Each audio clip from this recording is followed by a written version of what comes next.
Olá, é uma alegria poder estar aqui com vocês, mesmo que em vídeo, para fazer alguns comentários sobre a evolução recente da educação à distância na educação superior. Eu creio que vale a pena nós fazermos uma breve análise histórica a partir do início do século, no início dos anos 2000, que nós podemos dizer que de uma educação à distância antes de 2003, pós 2003, ao ponto que se fez necessário a criação do decreto 5622 em 2005 e depois das portarias para regulamentar o setor, e aí nós assistimos a um crescimento muito forte da educação à distância, o que permitiu, inclusive, a mudança do segmento da educação superior como um todo, com o surgimento de grandes players que nos fazem mudar todo o segmento, mudar a nossa forma de atuação. A educação superior cresce muito, e ela cresce muito mais recentemente, especialmente por causa da educação à distância. É claro que nós tivemos a resolução do Conselho Nacional de Educação, que foi um marco, após bastante discussão, que nos levou aí às mudanças ocorridas no ano de 2017, com o decreto 9057, as respectivas portarias e também a mudança dos instrumentos de avaliação que o INEP promulgou no final do ano de 2017. E agora nós estamos com o Ministério da Educação discutindo com um grupo multidisciplinar a reescrita dos novos referenciais de qualidade para a educação superior à distância, que devem ser encaminhados para o Conselho Nacional de Educação.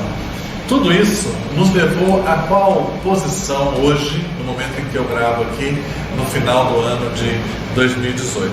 Nós temos mais instituições de educação superior credenciadas para atuar na educação à distância. Nós temos uma oferta maior de cursos que acompanha esse maior número de instituições credenciadas. E, ao mesmo tempo, nós temos um crescimento exponencial, para não falar explosivo, no número de polos de apoio presencial. Nós percebemos um crescimento no número de alunos, mas certamente não cresce o número de matriculados nem na mesma velocidade e nem na mesma quantidade do crescimento da oferta. Quando nós temos uma situação dessa, seja qual for o segmento, a tendência é, em algum momento, haver uma certa depuração em que vão permanecer aquelas instituições que tiverem realmente uma maior eficiência nas suas atividades, especialmente atividades meio, ou que ofertarão uma qualidade melhor e algum diferencial dentro da modalidade. Esse momento agora é um momento de crise, porque ao mesmo tempo a educação presencial, a educação superior presencial, viu uma queda muito forte no número de alunos e também uma queda no ensino particular e comunitário do valor do ticket das mensalidades. Então hoje as instituições estão precisando repensar as suas estratégias, repensar a sua forma de agir, e nós defendemos na Associação Brasileira de Educação à Distância que essas estratégias, seja qual for a instituição de educação superior, devem pensar também a educação à distância, especialmente o chamado blended learning, que é esse mix de metodologias e abordagens da distância, também no ensino presencial. Especialmente porque, diante dessa crise, esse descasamento entre a oferta e a demanda, nós também tivemos esse ano a publicação de resultados nada favoráveis do ENAD para a modalidade à distância. É claro que analisar os resultados do ENAD pede uma análise instituição por instituição, para nós verificarmos realmente o que aconteceu e onde aconteceu. Mas esse problema que o ENAD nos traz e revela certamente vai levar a sociedade como um todo a repensar, e aos órgãos públicos a repensar a forma como se legisla, se avalia e se credencia ou se descredencia instituições para a educação superior à distância. Talvez essa crise que se revela agora em um ENAD profundamente prejudicial, que tudo indica, para os cursos à distância, tem a ver porque muitas vezes o modelo de educação à distância que foi adotado é um modelo que abre mão de alguns dos elementos fundamentais para uma educação superior de boa qualidade. Um deles, nós precisamos sempre de professores com boas condições de trabalho, professores com boa formação, professores que se importam com os alunos e que possam atuar, inclusive na educação à distância, e talvez especialmente na educação à distância, de forma a desenvolver um suporte aos alunos que extrapole a questão cognitiva, que vá para a metacognição, que vá para o suporte social, que leve à empatia, que chegue até a compaixão, para poder trazer alunos que às vezes chegam na educação superior com um déficit muito grande na sua formação e que precisam de uma série de ações que extrapolam o que é o conteúdo específico da educação superior, para que eles deem conta do seu desenvolvimento e da construção de conhecimento que é necessário. E isso significa mudar a EAD. Ter uma EAD menos focada em texto, ter uma EAD menos focada em videoaulas, teleaulas, ter uma certa primazia da interação, possibilitar a interação síncrona e não síncrona, a personalização das relações de ensino e aprendizagem e, especialmente, a mediação, que é o aluno ser percebido dentro da sua individualidade, das suas carências, dos seus objetivos, do seu contexto e usar as possibilidades que a educação à distância tem para a gente poder tratar esse aluno da forma em que ele necessita, com respostas, com orientações que sejam abrangentes e na profundidade adequada à necessidade da aprendizagem. A ênfase tem que estar na aprendizagem e não no ensino. Nós, muitas vezes, na educação à distância, estamos replicando erros, vícios que nós tínhamos na educação presencial.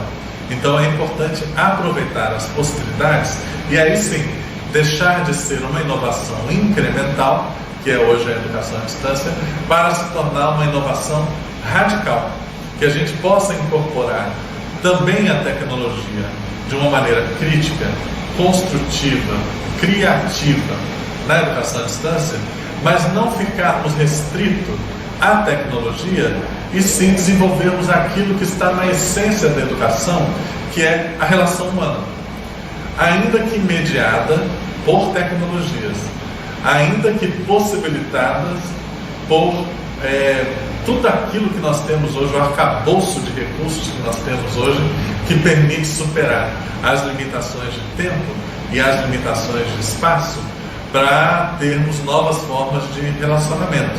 Então, aproveitar isso para realmente alcançar o aluno naquilo que ele precisa e que o ajude a se tornar tanto um cidadão melhor, como também um profissional com maiores condições de avançar na carreira, desenvolver novas carreiras, avançar no empreendedorismo e, é claro, sem abrir mão da pesquisa e da extensão.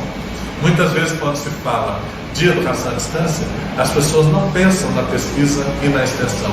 E eu, pessoalmente, considero que a pesquisa e a extensão são fundamentais dentro do processo formativo, tanto do presencial quanto da educação à distância. Para isso, nós também podemos privilegiar aquilo que é chamada inovação aberta. Trabalhar em consórcios, nos unirmos a outros tipos de organizações, escrevermos currículos a muitas mãos, envolver organizações que têm interesse no desenvolvimento regional, para que a nossa educação à distância seja diferenciada. E seja diferenciada justamente por essa integração com a comunidade. Que ela não seja pasteurizada, mas cada curso tem o seu diferencial, cada instituição tem o seu diferencial, e essa é a maneira de nós colaborarmos com o desenvolvimento do país, o desenvolvimento da sua região e também o fortalecimento da instituição que você dirige. Isso passa também por pensar um design diferente do currículo, um design diferente das experiências do aluno, não apenas nas experiências do autoinstrucional, mas que ele possa, nos ambientes virtuais de aprendizagem e nos outros recursos que nós disponibilizarmos, ter condições de interagir com os seres humanos, interagir de forma significativa. E aí nós retornamos à questão da personalização.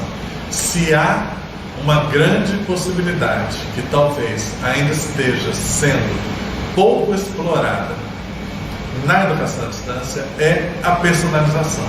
Isso nos diferencia muito da educação presencial.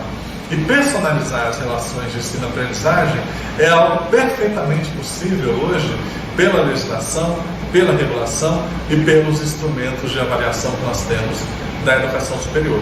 A inovação entrou com muita força nos instrumentos de avaliação.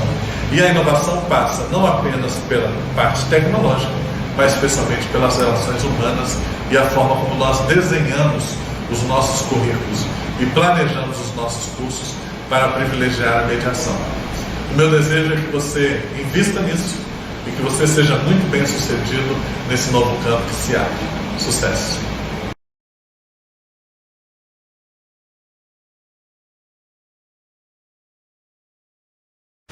Nesse bloco nós vamos falar sobre os aspectos jurídicos aplicáveis à educação à distância. Quando se fala em educação hoje, nós temos como lei maior a Lei de Diretrizes Básicas da Educação Nacional, a nossa 9.364, que já foi alterada mais de 40 vezes. E é assustador o número de mudanças na legislação complementar, e nós podemos afirmar com toda a convicção que no Brasil existem mais de 100 mil leis versando sobre a educação.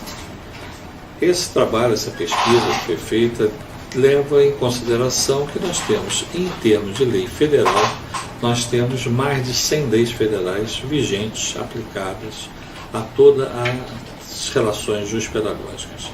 Essa centena de leis, a mais antiga, de 1947, a maioria de nós não tinha nem nascido ainda, nós temos a lei maior, que é a Lei de Diretrizes Básicas da Educação Nacional, mas temos várias outras leis que vigoram e, não sendo revogadas, expressamente são leis que continuam vigorando, algumas com pouca aplicabilidade, mas são leis possíveis de serem trabalhadas, invocadas, serem objeto de questionamento e de cumprimento. Além das leis federais, nós temos as leis dos estados. Essas leis dos estados, sem qualquer receio, nós temos pelo menos 20 a 30 leis nos estados menos ferozes em termos de legislação. Nós temos alguns estados que legislam sucessivamente sobre aspectos educacionais. Então, se nós temos 27 estados da federação, se nós temos hoje uma média de 20, 30, nós já temos aí um número considerável de leis. Aí nós vamos para o Distrito Federal, obviamente como semelhante ao Estado, você também tem legislação, também ditam normas aplicáveis àquele aspecto regional, e aí nós vamos para os municípios. E no Brasil nós temos mais de 5.500 municípios. Se nós tivermos apenas 10 leis em cada um desses municípios, nós já fomos para 50 e tantas mil leis. Mas nós temos alguns municípios que têm muito mais do que 10 leis. Nós temos, inclusive, por exemplo, a maior cidade brasileira, São Paulo, tem até um trabalho de consolidação da legislação do Estado de São Paulo, a consolidação da legislação regional. Mas não temos no Brasil uma consolidação da legislação educacional brasileira. E se tivermos, vamos ter só a nível federal. Isso é uma bandeira que a BRAD vem abraçando, vem trabalhando. Esperamos que nesse período legislativo que começa em 2019 nós possamos ter realmente, porque nos anos anteriores avançou-se, tem um projeto de lei, mas ficou travado há muito tempo. Mas nós temos hoje a necessidade de ter uma consolidação de legislação.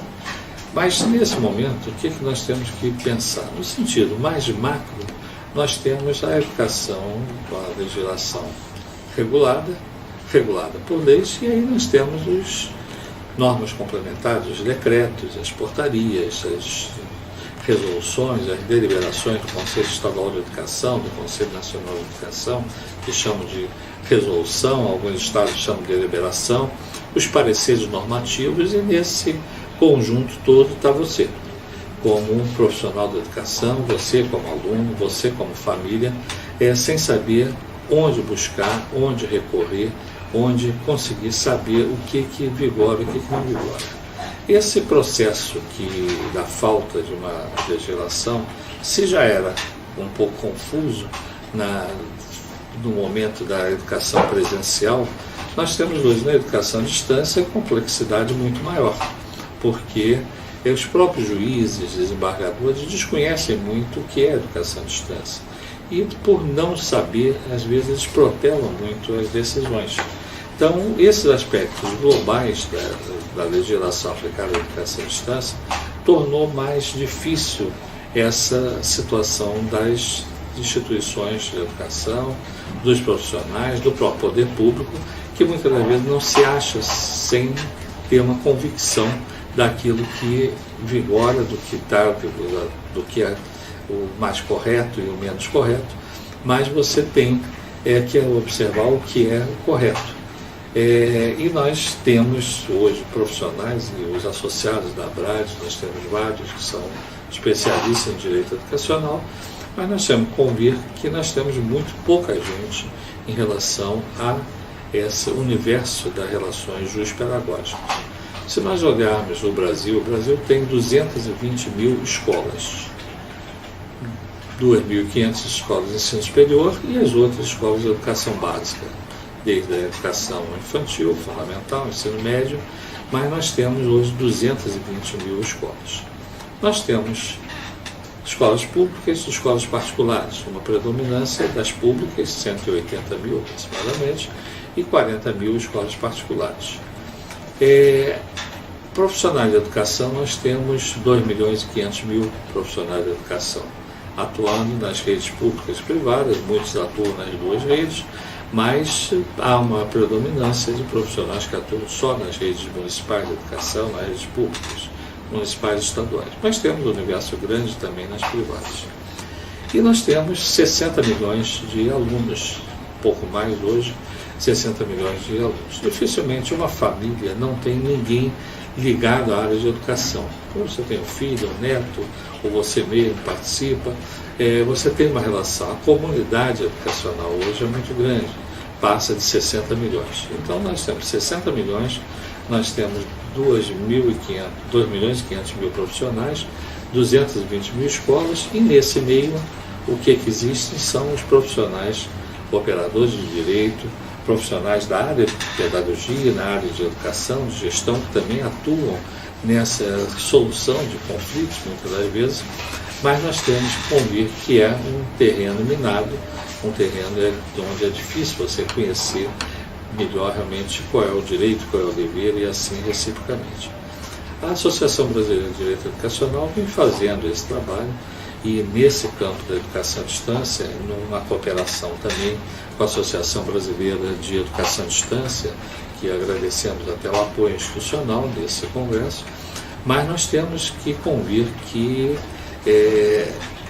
mesmo no campo específico da educação à distância, eu tive o prazer de ser um dos fundadores da Associação Brasileira de Educação à Distância, participei da diretoria há muito tempo, nós temos muita dúvida, muitos profissionais têm muita dúvida e recorrem aos profissionais no campo do direito, que também têm muitas dúvidas quanto à educação à distância. Então, nós temos que convir que esse é um primeiro passo de uma série que naturalmente teremos, e nós esperamos em outros momentos ter congressos mais aprofundados, e nós queremos realmente dizer que esse cenário hoje, do tema específico que nós temos nesse país, a legislação aplicada à educação à distância, à educação básica e superior, é difícil você enumerar, você não tem como listar qual é a legislação.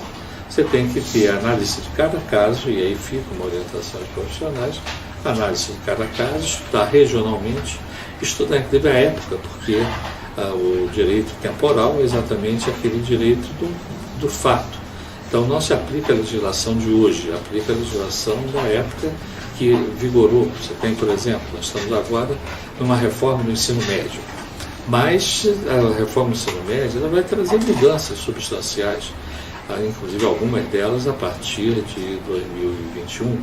Então nós temos até 2020 uma legislação que já está em vigor, mas temos um prazo de entrada em vigor plena dessa mudança de carga horária, etc. Então, mas você tem que observar e ser visto a legislação vigente à época.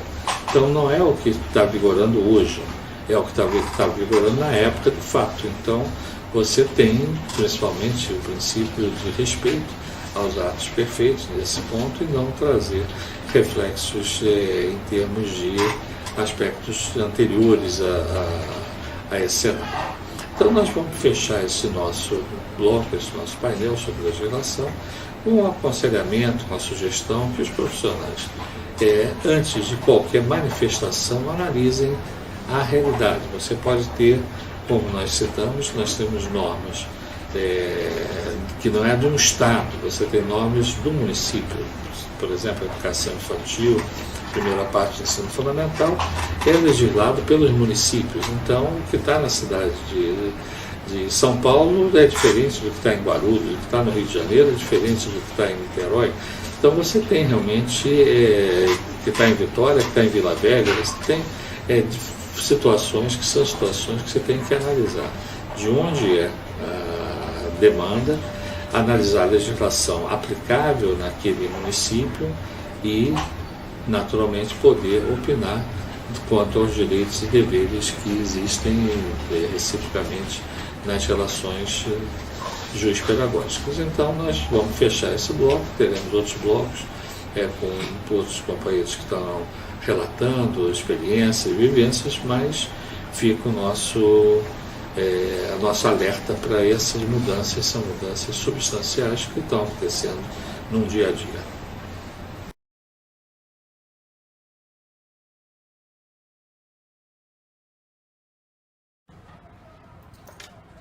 A educação à distância é uma modalidade educacional que traz consigo uma cultura diferente daquela que estamos habituados, pois a educação à distância tem sua estrutura descentralizada e proporciona uma nova vivência a todos os envolvidos, trazendo em seu bojo uma nova cultura, a de trabalho em rede.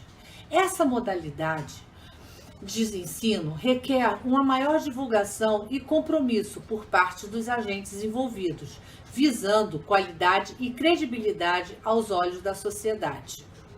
E com isso, nós temos que ter uma legislação muito ampla a respeito da educação à distância.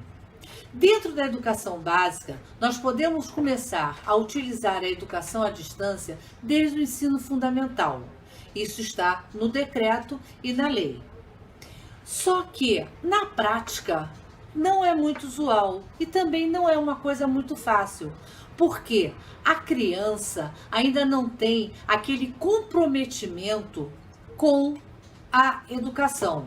Ela não tem aquele comprometimento, aquela responsabilidade de vou sentar e vou trabalhar no computador para fazer os meus estudos. Isso é uma coisa que os professores têm que gradativamente começar a informar aos seus alunos e a treiná-los dentro de sala de aula. Como? Todo aluno agora pode ter um tablet, pode ter um celular. O colégio tem um laboratório de informática onde deverão ser utilizados isso. O nosso próprio BCN, o Base Nacional Comum Curricular, ela fala um pouquinho sobre essas transformações nas linguagens e nas ciências e na matemática. A facilidade da tecnologia da informação proporciona aos alunos acesso a uma quantidade imensurável de informações dentro e fora das instituições de ensino, seja ela educação básica, seja ela superior. Os alunos, como internautas, podem acessar as informações disponíveis na rede. Os bancos de dados e os sistemas especializados Os programas educativos e os recursos de multimídia proporcionam informações e experiências que podem complementar, enriquecer e instigar os processos de aprendizagem, tornando o aluno, de uma maneira geral, seja ele na educação básica como na superior, desenvolver os 4 pilares da educação: aprender a conhecer, aprender a fazer, aprender a viver junto e aprender a ser. Aí vocês ficam assim me perguntando, mas a educação básica eu consigo trabalhar com isso tudo na educação básica? Eu consigo trabalhar com esses pilares? Eu consigo trabalhar a legislação da educação à distância com esses pilares? Sim, porque você não tem uma interação na educação à distância direta, presencial, mas você tem uma interação virtual. E essa criançada toda já trabalha com essa interação virtual através que ela tem o Face, ela tem o Instagram, ela tem o Twitter, ela tem o WhatsApp e outros mais que nós, como somos de uma geração mais antiga, nós não conhecemos, e a cada dia que passa está aparecendo mais redes sociais e mais tipos de interação. Então fica muito mais fácil elas interagirem do que nós aprendermos a interagir. Nós temos percebido que a educação à distância não apenas amplia oportunidades para todos os grupos sociais, mas ela também ela dá uma motivação no projeto, no uso da literatura de campo, no uso da matemática, porque passa a haver claras evidências empíricas de resultados. Nesse sentido, ela amplia o poder de fogo da educação em geral, como fator de desenvolvimento. Ela é uma arma, mas é uma arma de considerável alcance, que muda o caráter da guerra, como um avião no meio do século passado. A facilidade da tecnologia da informação proporciona aos alunos acesso a uma quantidade imensurável de informações dentro e fora da escola.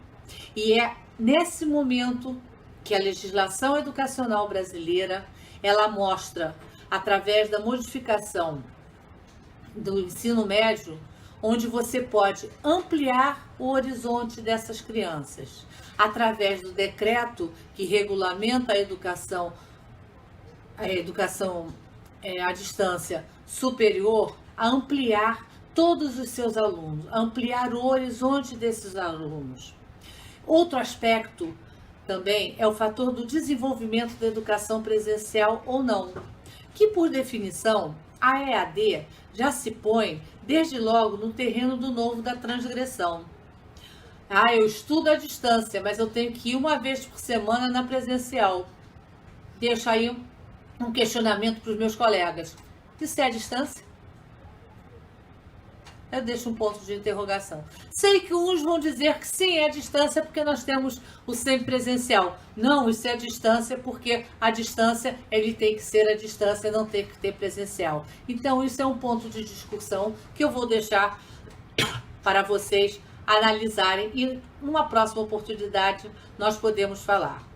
Porque nos últimos anos o conhecimento passou a assumir a categoria central de qualquer processo educacional, sendo um elemento diferenciador de um mundo capitalista, marcado pela alta competitividade do mercado e processos de produção. Assim, o conhecimento tornou-se o elemento principal na produção de riqueza, explicitando-se muita nitidez sua imediata vinculação com o universo do trabalho, sendo o papel da educação promover uma justa distribuição deste bem. Como é que nós vamos fazer isso? Instigando os nossos alunos a entender o que é bem, o que é mal, principalmente na educação básica. Instigando os nossos alunos a pensar de uma maneira concreta e democrática, sempre escutando os dois lados. Instigar os nossos alunos a não usar a violência e muito menos o preconceito dentro da escola. Porque você falando tudo isso dentro da escola e usando a educação à distância através disso, você consegue colocar uma maneira muito mais desconcentrada, muito mais descontraída dos seus alunos. Quando você fala sobre a violência, você incute na criança o não à violência, o não ao bullying, o não ao preconceito racial, o não ao preconceito religioso. Tudo isso é base de uma legislação. A LDB ela fala sobre isso, a Constituição Nacional fala sobre isso, e nós temos a lei do bullying fala sobre isso, a lei da acessibilidade fala sobre isso, o decreto 9.057 de 25 de maio de 2017, onde ele fala sobre a regulamentação da educação à distância no ensino superior, fala também sobre isso. Então nós temos várias legislações e que eu deixo um desafio para vocês. Vamos fazer um estudo mais amplo de toda essa legislação da EAD, mas não com enfoque pedagógico nem com enfoque jurídico, e sim com enfoque das pessoas, e sim com enfoque da utilização dela no dia a dia. Eu deixo esse desafio para vocês. Muito obrigada.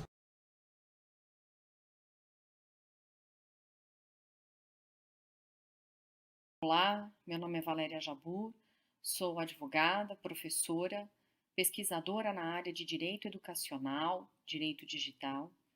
Sinto-me honrada em participar do Congresso Virtual de Direito Educacional promovido pela ABRAD e trago o assunto sobre cyberbullying e educação digital. Começo o tema perguntando qual lugar a tecnologia ocupa na sua vida hoje. Raramente será visto alguém sem portar um smartphone, sem ter acesso a uma rede de dados, ou mesmo Wi-Fi, que hoje inclusive é disponibilizado de forma gratuita em escolas, shoppings, estabelecimentos comerciais. A internet é uma grande praça pública com milhões de pessoas. A geração atual, conhecida como nativos digitais, são aqueles que já nascem interagindo com a tecnologia. Esses adolescentes, essas crianças, têm acesso à tecnologia, têm acesso à internet, mas será que eles têm domínio dos riscos da utilização da internet?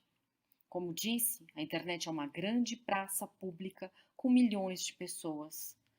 Você deixaria uma criança, um adolescente sozinho, numa praça com muitas pessoas, sem nenhuma supervisão, se comunicando, interagindo com estranhos? Da mesma forma, temos que pensar a educação digital de modo a trazer o uso com responsabilidade da internet para essas crianças e adolescentes. Como utilizá-la com liberdade e responsabilidade? Como pautar a privacidade, a liberdade de expressão e a segurança? Nesse sentido, é o papel da educação também informar para a cidadania digital, para que seja possível fazer boas escolhas ao interagir na internet. Em janeiro de 2017, em Seul, a Unesco apresentou um relatório sobre a violência escolar e bullying. E veja bem, os números são alarmantes. Mais de 246 milhões de crianças e adolescentes experimentam violência escolar e bullying, inclusive o cyberbullying, no mundo todo. No Brasil, 43% das crianças e adolescentes que responderam a essa pesquisa informaram ter sido vítimas de bullying ou cyberbullying. Nesse sentido, a bullying e cyberbullying foi pautado como uma questão de saúde pública e educação. A meta da Unesco para a educação em 2030 traz a possibilidade da promoção de uma cultura de paz e não violência, a promoção da cidadania global, valorização da diversidade cultural e da contribuição da cultura para o desenvolvimento sustentável. Quando, em 2014, foi publicada a lei que estabelece princípios, direitos e deveres para o uso da internet, conhecida como Marco Civil da Internet, no seu artigo 26 traz que o cumprimento do dever do Estado na prestação da educação em todos os níveis de ensino inclui a capacitação integrada a outras práticas educacionais para o uso seguro, consciente e responsável da internet, como ferramenta para o exercício da cidadania, promoção da cultura e o desenvolvimento tecnológico. Nesse sentido, precisamos pautar a questão do cyberbullying. E na Lei 13.185 de 2015, trouxe a caracterização da intimidação sistemática como a prática do bullying e no ambiente virtual, o cyberbullying. Especificamente, o cyberbullying pode ter a sua atuação por meio de compartilhamentos, publicações, likes, comentários.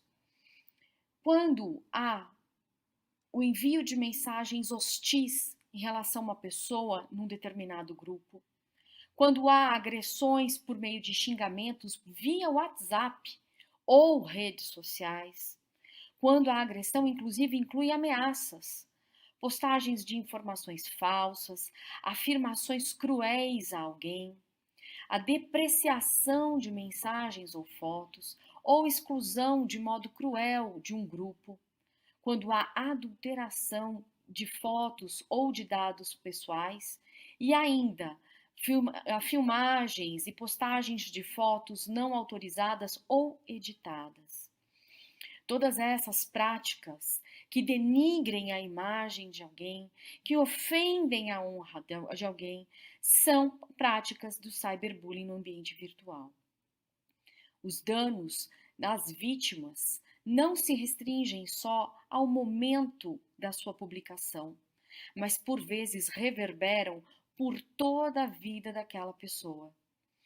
A proposta da educação para a combate ao bullying e ao cyberbullying, como forma de educação digital, traz a proposta de trabalhar a liberdade de expressão, juntamente com os danos à imagem, para que se faça boas escolhas.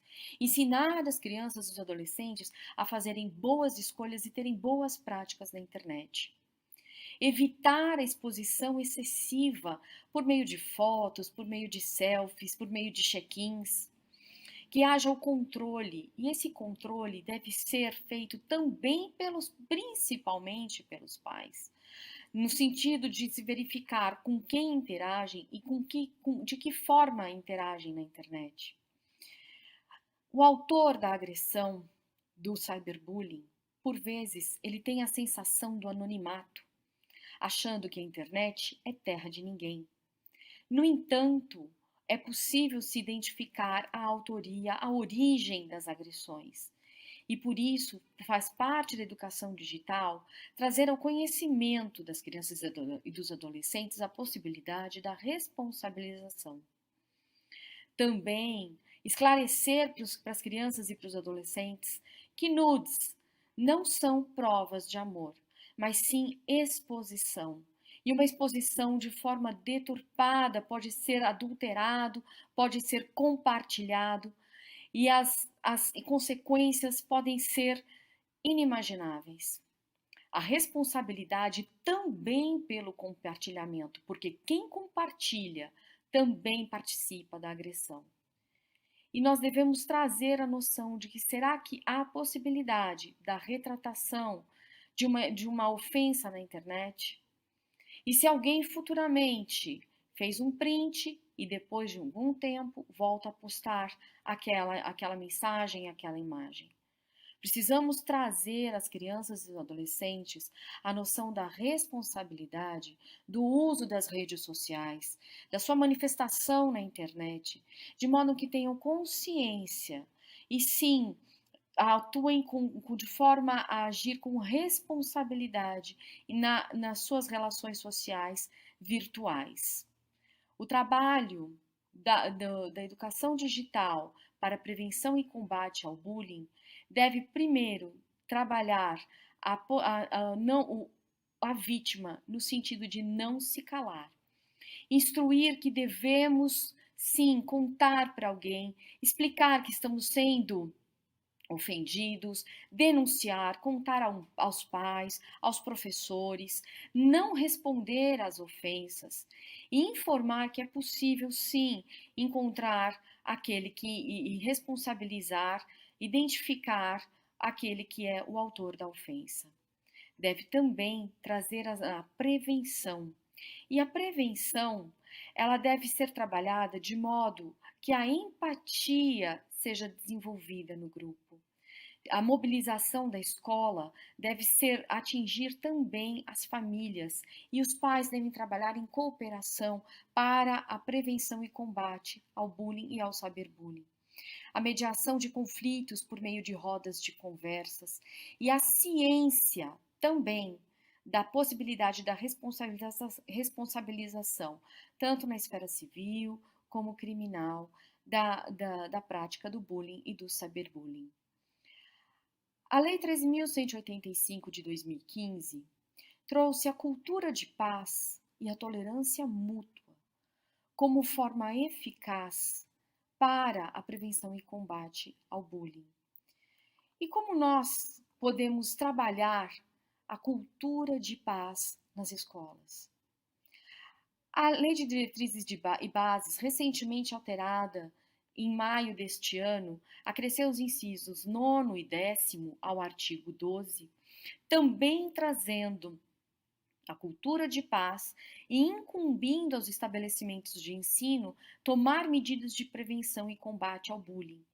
Então, a educação digital hoje pode ser parte do projeto político-pedagógico.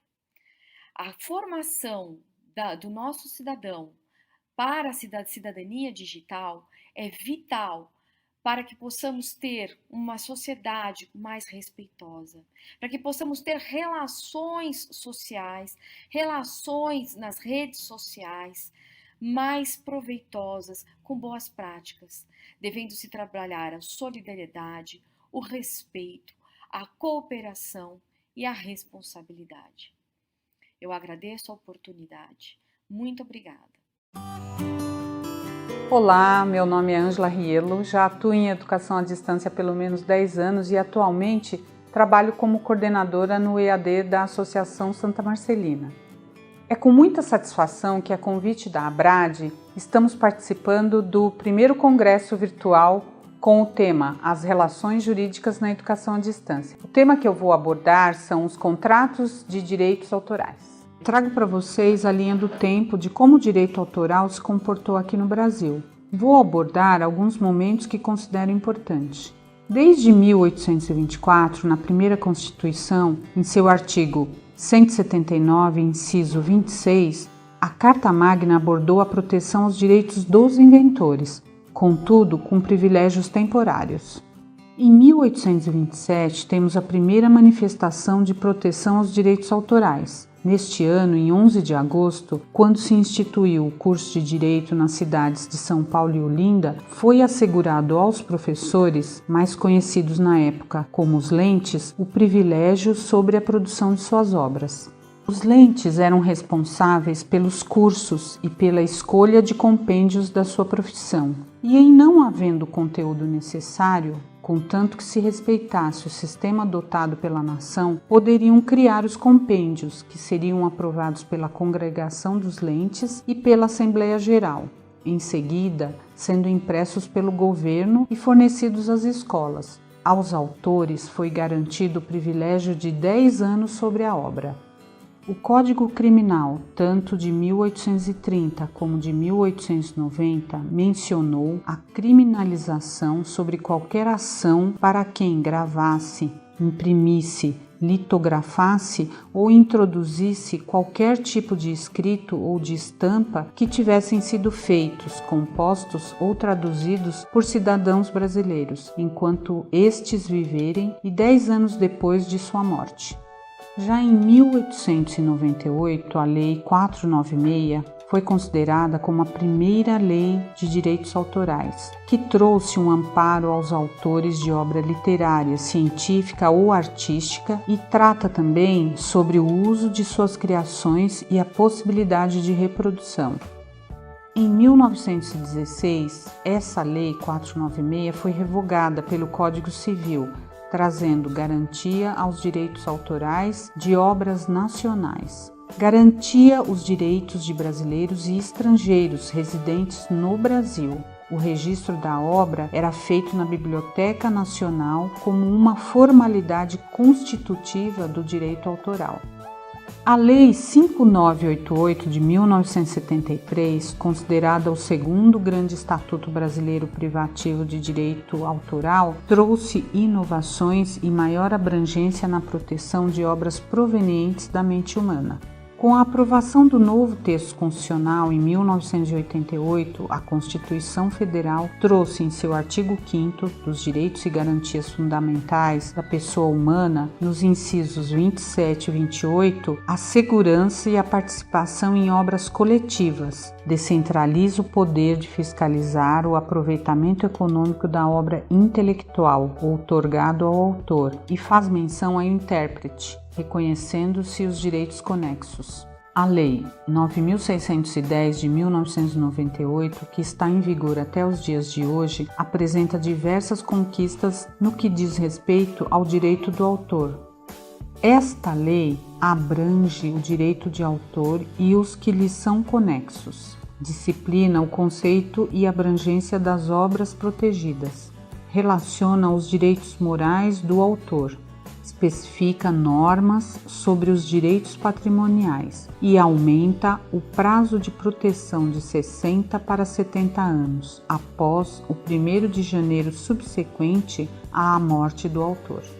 A lei que trata dos direitos autorais, a Lei 9.610, diz respeito às relações jurídicas sobre as criações e produções intelectuais, artísticas, científicas e literárias. Tem a ver com o poder da criação intelectual. Trata-se de propriedade imaterial. Já a Lei de Propriedade Intelectual, que é a Lei 9.279 de 1996, diz respeito às criações também intelectuais, mas para uso utilitário, como invenções, modelos de utilidade, marcas e desenhos industriais. O que não estiver listado aqui, nesta última lei que eu mencionei, pertence ao direito autoral. A Lei 9.610 determina quem é o autor. O autor é a pessoa física, criadora de obra literária, artística ou científica. A proteção concedida ao autor poderá aplicar-se às pessoas jurídicas nos casos previstos nesta lei. O artigo 46 demonstra o que não constitui ofensa aos direitos autorais. Como se trata de um artigo muito extenso, eu vou ler. A reprodução na imprensa diária ou periódica de notícia ou de artigo informativo, publicado em diários ou periódicos, com a menção do nome do autor, se assinados, e da publicação de onde foram transcritos.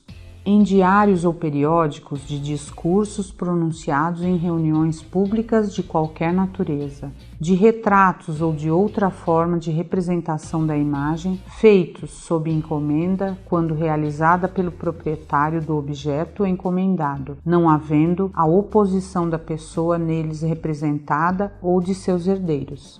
De obras literárias, artísticas ou científicas para uso exclusivo de deficientes visuais, sempre que a reprodução sem fins comerciais seja feita mediante o sistema Braille ou outro procedimento em qualquer suporte para esses destinatários.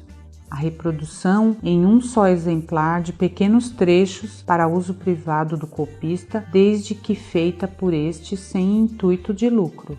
A citação em livros, jornais, revistas ou qualquer outro meio de comunicação de passagens de qualquer obra para fins de estudo, crítica ou polêmica, na medida justificada para o fim a atingir, indicando-se o nome do autor e a origem da obra. O apanhado de lições em estabelecimentos de ensino por aqueles a quem elas se dirigem, vedada sua publicação, integral ou parcial, sem autorização prévia e expressa de quem as ministrou.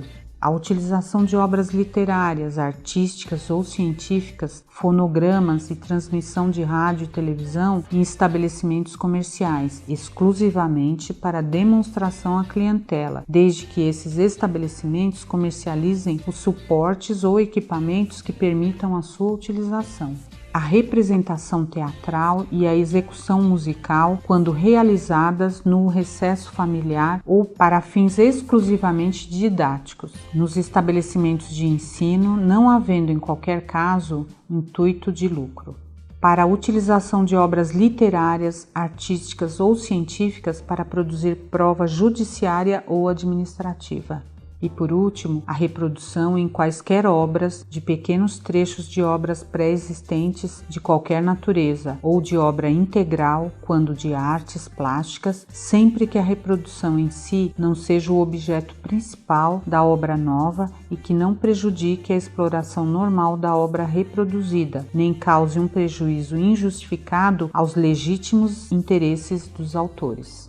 Agora eu vou falar um pouco sobre a nossa experiência com a elaboração de um contrato. E aí o nosso contrato é um contrato de transferência, cessão de direitos autorais sobre obra e ação intelectual e audiovisual. Este refere-se à prestação de serviços para o desenvolvimento de conteúdo inédito e de instrumentos de avaliação, resultando em obra nova. O autor transfere a totalidade dos direitos, cláusula 2 e 3 do nosso contrato, que recaem sobre a obra nova, nos limites legais. Essa situação está prevista no artigo 49 da Lei 9.610 e seguintes. O autor declara ser o titular de conteúdo inédito.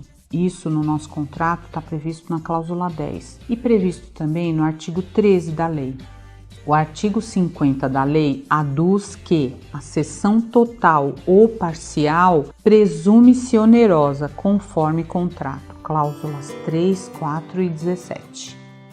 Conforme contrato, cláusula 5, o autor aceita e reconhece que não poderá, a qualquer tempo e a que título for, elaborar novo material referente a esta atividade, bem como alterar, revisar, incluir, excluir, formatar ou fazer modificações de qualquer natureza na obra nova, sem prévia, expressa e escrita autorização da mantenedora, sob pena de, em caso de inobservância, incorrer em sanção disciplinar, transferência automática dos direitos ou indenização dos prejuízos.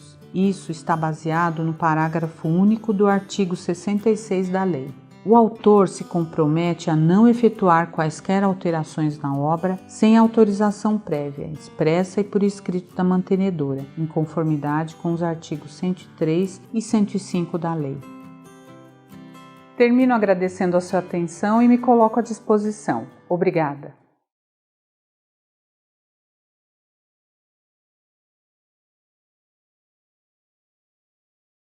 Nesse painel nós vamos falar sobre a reforma trabalhista e seus reflexos na educação à distância.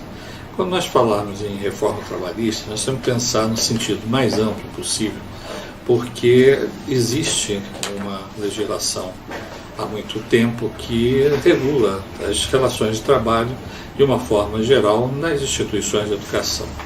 E outros segmentos, a legislação trabalhista sofreu uma grande reforma e nessa reforma ainda não muito finalizada, porque existem questionamentos ainda sobre a realidade dessa reforma, algumas divergências entre os juízes e o Tribunal Superior do Trabalho, mas nós temos em uma forma global essa reforma trabalhista já em vigor e trazendo aspectos bastante positivos para as instituições que atuam com educação à distância. A relação com o direito educacional e direito trabalhista sempre foi bastante próxima, porque nós temos toda a relação dos professores, profissionais técnicos, auxiliares de administração, tutores, etc., cobertos por uma legislação maior, e nessa legislação, naturalmente, temos uma aplicabilidade a todas as instituições privadas de ensino. As instituições públicas têm regime diferenciado, então nós temos algumas aberrações, mas temos sistemas de pagamento, por exemplo, de bolsa. O caso da Universidade Aberta do Brasil é um caso típico, onde conflita muito com a legislação trabalhista. Mas vamos discutir fundamentalmente os aspectos voltados ao segmento privado, onde nós temos um maior volume, um significativamente maior volume de mercado de trabalho para a atuação dos profissionais que atuam na educação à distância em nosso país. Então nós vamos disponibilizar uma apresentação que foi feita pelo Instituto de Pesquisa e Administração da Educação e a Confederação Nacional dos Estabelecimentos de Ensino, que são parceiros, inclusive, da ABRAD, e vamos estar aí trabalhando em cima da reforma trabalhista, ressaltando que essa modificação ela aconteceu em julho de 2017. Um pouco antes já tinha uma medida provisória, mas consolidou realmente pela Lei 13.467, de 13 de julho de 2017, com a vigência de 120 dias para entrar em vigor. Então, ou seja, a partir de 11 de novembro de 2017, alterou para valer a legislação trabalhista e, consequentemente, esses reflexos. O que isso traz logo de impacto? Ele abrange na legislação o chamado teletrabalho, ou seja, o trabalho à distância. Isso não era contemplado, porque a CLT antiga, a CLT até hoje vigorando, é de 1943, quando não se cogitava, já tinha educação à distância, mas era muito distante de uma realidade de hoje, mas foi estabelecido num dos capítulos o que é teletrabalho. O teletrabalho é a prestação de serviços preponderantemente fora das dependências do empregador, com utilização de tecnologia da informação e de comunicação, que por sua natureza não se constituem como trabalho externo.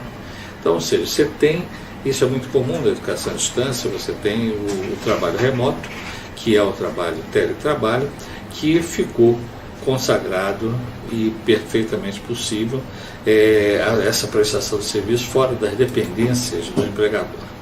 O comparecimento às dependências do empregador para a realização de atividades específicas que exijam a presença do empregado no estabelecimento de ensino não descaracteriza o regime de teletrabalho. Então, não é totalmente à distância. Você tem momentos que são momentos que o profissional vem à instituição do ensino e, por vir nessa instituição do ensino, ele tem a necessidade de uma interação, mas não representa, na verdade, uma mudança de todo o modelo, pelo fato de ter ido alguns dias, alguns momentos, algumas horas, ou ser estabelecido nessa relação, mas estabelece essa não quebra do princípio do teletrabalho. Então, a prestação de serviço na modalidade de teletrabalho deverá constar expressamente do contrato individual de trabalho, ou seja, da carteira de trabalho, constar isso, que especificará as atividades que serão realizadas pelo empregado. Então, nós temos aí uma definição clara desse sentido do que é realmente o teletrabalho, e isso tem que constar na relação do contrato de trabalho. Então, não há como ficar à parte, um documento à parte. Não, isso é um contrato de trabalho que caracteriza realmente por ser não é uma alteração entre o regime presencial e o teletrabalho. Você tem um mútuo entendimento, um mútuo acordo entre as partes e registra isso num termo aditivo. Então, isso é uma inovação que foi trazida pela legislação trabalhista. Outro ponto também que é importante se colocar se refere à parte das férias. Então, o teletrabalho é um dos pontos. Férias. A legislação flexibilizou e as férias podem ser fracionadas em até 3 períodos, mediante negociação.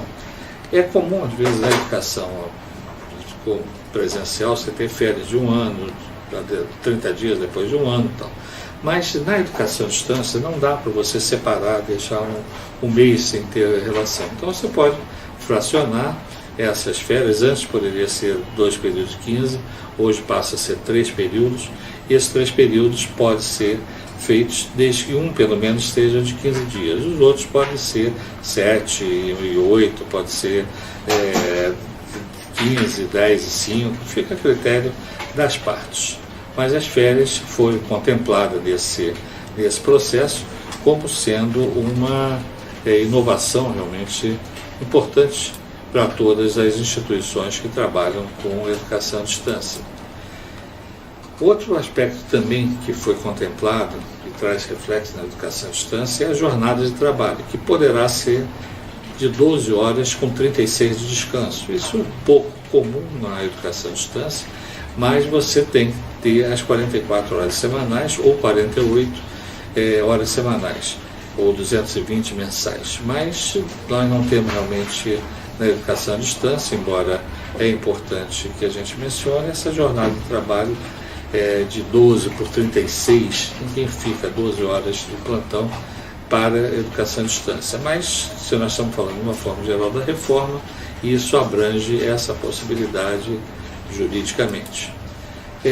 Um outro ponto também que foi importante de mudança foi o chamado trabalho intermitente, ou trabalho por período. E assim, é muito comum você ter na educação à distância um trabalho intermitente, que é o trabalhador poderá ser pago por período trabalhado, recebendo por horas ou diário. Então você tem às vezes um módulo, esse vínculo ele é suspenso em termos assim, na verdade não é extinto, ele deixa de ter uma remuneração durante o período que não há um trabalho intermitente, e você passa a pagar apenas naquele período efetivamente trabalhado. Então a instituição tem essa prerrogativa hoje, óbvio, sempre de acordo com o profissional. E o profissional tem direito a férias, fundo de garantia, previdência, 13º, tudo proporcional, tudo na proporcionalidade do período utilizado. Então, no contrato deve ser estabelecido o valor da hora de trabalho, que não pode ser inferior ao salário mínimo por hora. Ou, se você pegar na educação à distância, o dissídio coletivo. Então, fala também relativo à remuneração dos demais empregados que exercem a mesma função. Então, você não pode ter valores diferenciados, porque o trabalho é igual. Então, você tem realmente um contrato que estabelece valores, e esses valores ou do piso salarial ou se tiver cláusula diferenciada. O empregado deverá ser convocado com no mínimo 3 dias de antecedência. Então, se você tem uma pessoa no trabalho intermitente, terminou aquilo, ele está à disposição, mas não está trabalhando nem ganhando. Então, você pode ter a convocação com um período de 3 dias corridos de antecedência, para você ter. Então, na sexta, se chama para o sábado, domingo e segunda. Então, na segunda-feira, o profissional tem que estar comparecendo na instituição para dar o prosseguimento ou físico ou um trabalho virtual através de um teletrabalho.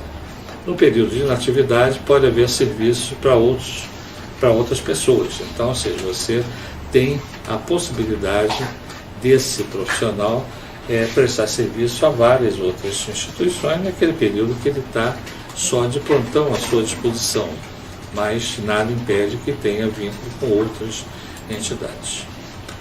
Bom, o outro ponto também que foi uma inovação foi o trabalho remoto, o home office.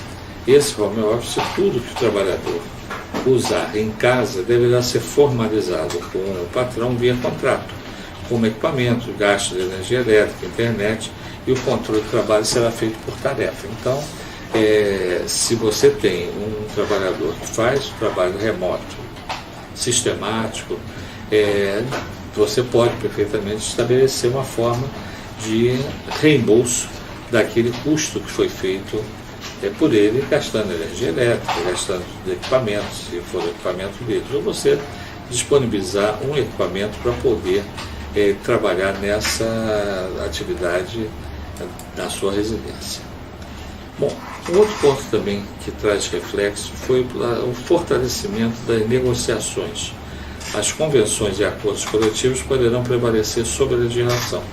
Então, antigamente você tinha a legislação e, complementarmente, as convenções ou acordos coletivos. Hoje não, você pode ter acordos que, sobre alguns aspectos não previstos na legislação.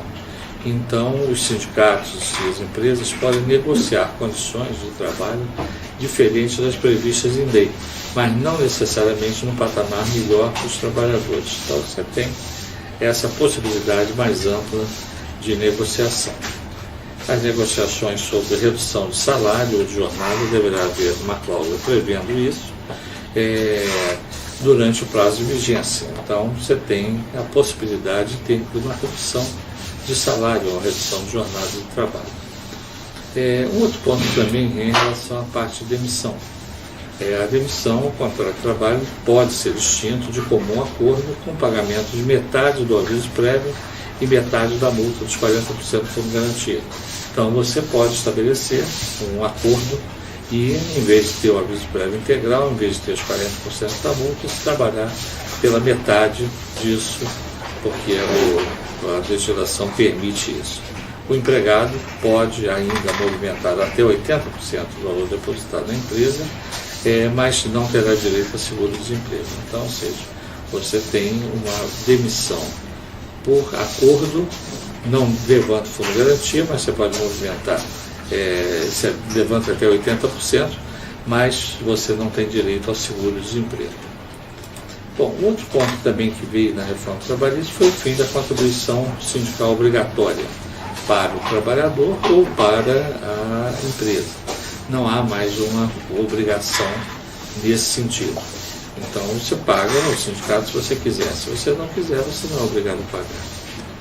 Bom, outro ponto também que traz, embora uma legislação à parte, mas fala da terceirização, ou seja, há uma possibilidade de terceirização, mas tem que ter uma quarentena de 18 meses.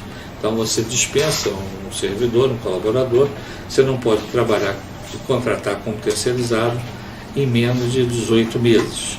Então, isso é uma forma de você ter assegurado, não fraudar, dispensar para contratar como terceirizado. Então, se ele foi dispensado, ele tem 1 ano e meio para poder voltar, mas voltar como terceirizado.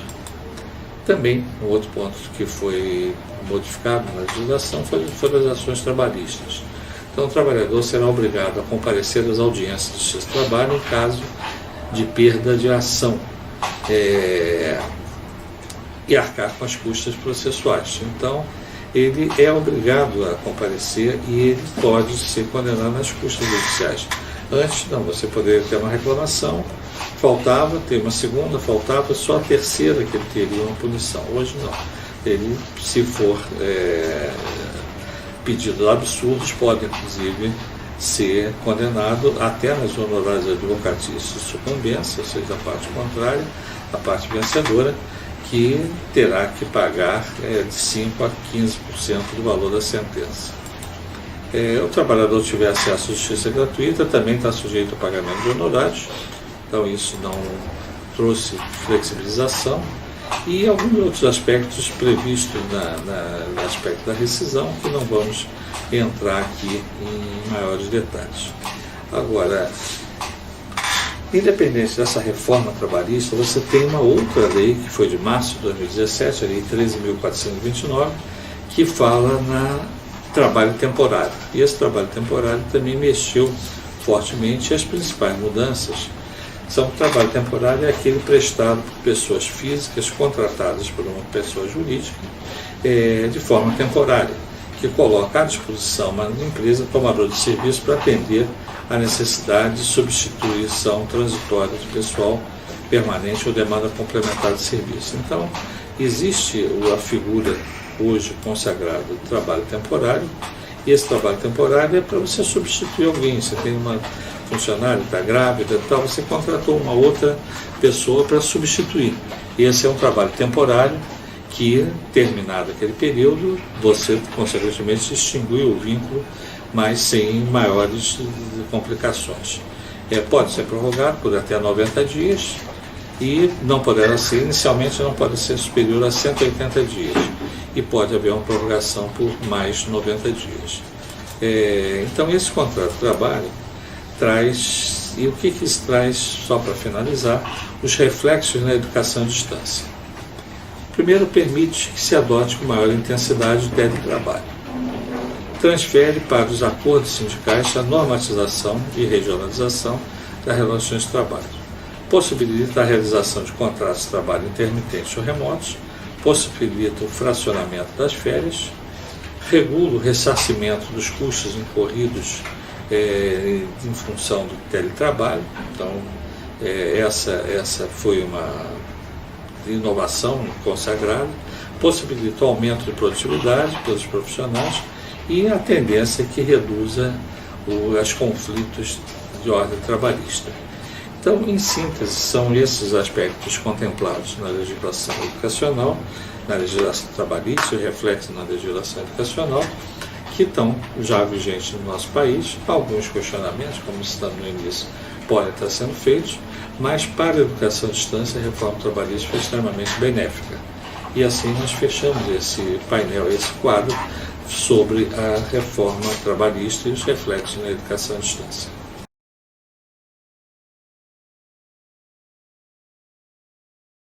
Olá a todos, eu sou a professora Lúcia Sanches, hoje atuando como gerente de educação à distância na Associação Santa Marcelina, e é com muito prazer que, a convite da ABRAD, participamos do primeiro congresso virtual com o tema As Relações Jurídicas na Educação à Distância. Espero que vocês gostem da nossa apresentação. Vamos começar? Primeiramente, eu considero importante falarmos do porquê da escolha deste tema. Primeiro, porque na educação temos o hábito de olhar o direito sob uma ótica mais tecnicista e pragmática. Segundo, porque temos o propósito de fortalecer a ideia da importância em ampliar o olhar do direito, ultrapassando a tecnicidade e incentivando reflexões. E, por fim, contribuir para um diálogo mais efetivo quanto ao direito à acessibilidade e propor ações para sua inclusão no ambiente acadêmico. O recorte que utilizaremos nesta nossa fala é sobre a utilização dos materiais didáticos no âmbito educacional na modalidade à distância. Se considerarmos que os materiais didáticos formam parte importante das propostas educativas desta modalidade, devemos nos perguntar se eles estão atendendo todas as formas e necessidades da aprendizagem ética e inclusiva. Neste sentido, minha fala se propõe a aproximar algumas reflexões em torno de 3 questões centrais. Primeira, qual a importância de desenharmos materiais didáticos flexíveis, interativos e autônomos no atual contexto da modalidade à distância? Qual a função dos materiais didáticos nas propostas educativas online na sociedade atual? E como podemos construir materiais didáticos num contexto pedagógico inclusivo? Consideramos os materiais didáticos como uma bússola para o aluno, um mapa, na medida em que o guia e o orienta em seu processo de aprendizagem acadêmica e de vida também. Acredito que o material didático deva cumprir mais que uma função de provedor de conhecimento apenas. Ele deve ser orientador de pensamentos, da ética, dos valores sociais, visando um conhecimento amplo, holístico e condizente com as necessidades de uma sociedade que estamos formando. Uma questão central para pensarmos é que os materiais didáticos são desenhados para atender finalidades pedagógicas e legislatórias apenas. E muitas vezes nos esquecemos que tais materiais podem agregar e fortalecer valores éticos e morais para uma sociedade mais justa e igualitária. Os materiais didáticos devem ser concebidos para que possam, de alguma forma, serem reconstruídos pelos alunos, viabilizando uma nova proposta de ensinar e aprender, gerando mais reflexão, mais discussão, mais questionamentos. E desta forma que entendemos que o material didático é um elemento de comunicação, que ensina mediante mensagens que podem fazer refletir, além do conhecimento acadêmico, temas como justiça, liberdade, dignidade, valores e direitos humanos. E também podem contribuir para a diminuição de atitudes discriminatórias quanto sexo, etnia, idade, deficiências, religião, cultura e até mesmo posição social. Trabalhar com os materiais didáticos num formato onde as questões éticas e abordagens inclusivas são privilegiadas, é apostar em uma melhoria na compreensão de desejos e necessidades mais próximos da nossa realidade, canalizando-os para os recursos e alternativas que mais condizem com as exigências educacionais na modalidade à distância. Esse novo ambiente onde habita a educação à distância requer um esforço para descobrir novas possibilidades para o exercício democrático inseparável do diálogo diário e do poder de decisão pessoal. Outro ponto de destaque que abarca a questão dos direitos sobre uma ótica reversa é o da acessibilidade. Nós, como educadores da modalidade à distância, costumamos usar os materiais didáticos como recurso nos processos de ensino e aprendizagem. E geralmente optamos por textos, apresentação com slides, vídeos, páginas da web, entre tantos outros. Bom, não há como negar o potencial desses recursos na educação à distância, já que eles constituem uma oportunidade quase única de acesso ao conteúdo para alguns estudantes. Porém, eles também podem ser uma barreira à informação quando apresentam um design inadequado, que não consideram as limitações ou deficiências que os alunos podem ter. Então eu pergunto, o quanto estamos nos envolvendo na construção de materiais didáticos acessíveis? O que considerar como materiais didáticos acessíveis na modalidade à distância? Bom, como estamos falando de acessibilidade, podemos definir materiais acessíveis como aquele capaz de atender tanto os ambientes, ferramentas e todos os tipos de dispositivos eletrônicos de forma compreensível, que seja utilizável e praticável por todas as pessoas em condições de incapacidade, seja ela visual, motora, auditiva e até mesmo intelectual. Portanto, a nosso ver, o material didático acessível, ele deve incluir diversidade cultural, quando ele incentiva o respeito aos costumes e modos de vida de outros países, grupos étnicos ou comunidades linguísticas. E neste contexto destacamos a utilização de DVDs legendados, histórias, livros em língua de sinais e em braille, uma videoteca com legendas para surdos, certo? Deve ter diversidade em termos de funcionalidade, ou seja, a adoção de materiais adaptados abrangendo o maior número de formatos possíveis, os quais incentivará o respeito aos alunos portadores de alguma deficiência, facilitando sua inclusão. Aqui cito como exemplo audiobooks ou mesmo softwares para disléxicos. Outro ponto, diferentes estratégias de ensino que permitam aos alunos processarem as informações e incorporar novos conhecimentos, respeitando as suas limitações. Aqui eu destaco a construção colaborativa, que pode ser adotada para os portadores de transtorno de espectro autista, ou a tutoria em tempo real para os que apresentam transtornos de aprendizagem. São estratégias bastante interessantes que podem incluir estas pessoas. O uso também de diferentes sistemas de comunicação e recursos são bem-vindos, como linguagem oral, libras, palavra comentada, pictogramas, gráficos, sistema braille. Isso oferece a possibilidade de que todos possam participar, facilitando a inclusão e a educação para a diversidade. Outro ponto, diferentes sistemas de memorização. Exatamente, porque cada pessoa tem diferentes formas de memorização e, desta forma, o material de ensino deve prever a memorização por diferentes estratégias. Exemplo, por gráficos, imagens, relação entre o que é necessário memorizar e a vida cotidiana, a utilização de humor, entre tantas outras formas. E destaco ainda aqui a acessibilidade das plataformas e learning em relação aos conteúdos digitais e de metodologias de aprendizagem comprometidas com os portadores de deficiências. A acessibilidade virtual surge como uma facilitadora do acesso à educação das pessoas portadoras de deficiências, modificando o enfoque da inclusão com o objetivo de ajustar as instituições de ensino às pessoas que apresentam algum tipo de deficiência. É a educação que deve chegar às pessoas portadoras de algum tipo de deficiência e não o contrário, pois o aprendizado se tornará mais lento, limitante e restrito se for desta forma. Finalizando nossa fala, destacamos alguns dos principais objetivos da criação de materiais didáticos virtuais, acessíveis e éticos.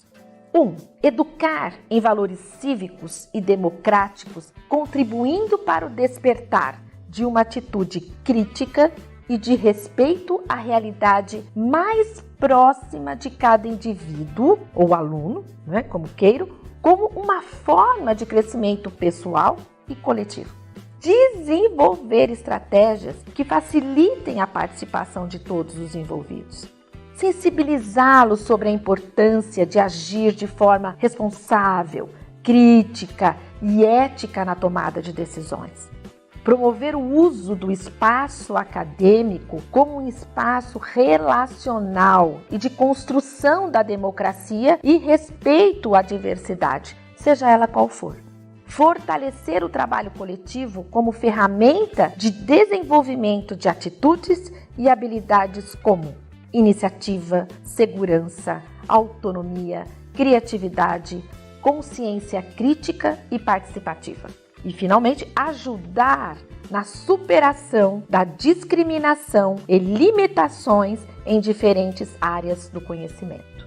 Sendo assim, convido a todos a refletir e reconverter a produção dos materiais didáticos para recuperarmos o sonho de uma aprendizagem possível e igualitária para um bem comum. Bem, chegamos ao fim da nossa apresentação. Agradeço a todos pela participação e espero poder ter contribuído para importantes reflexões e ações no âmbito da educação à distância. Até breve!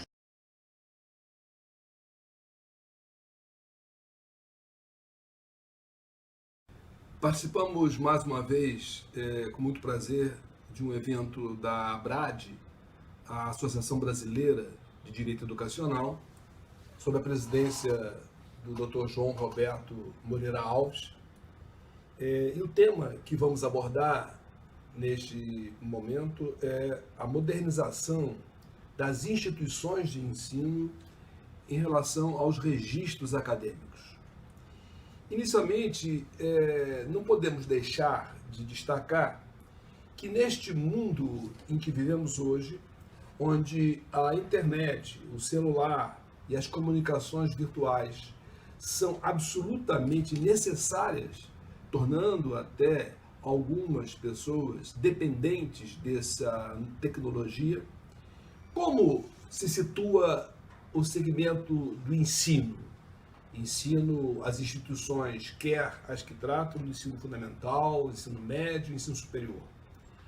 Evidente que esse é um grande desafio dentro do contexto da tecnologia que nos coloca em várias áreas a sua contribuição e os seus problemas.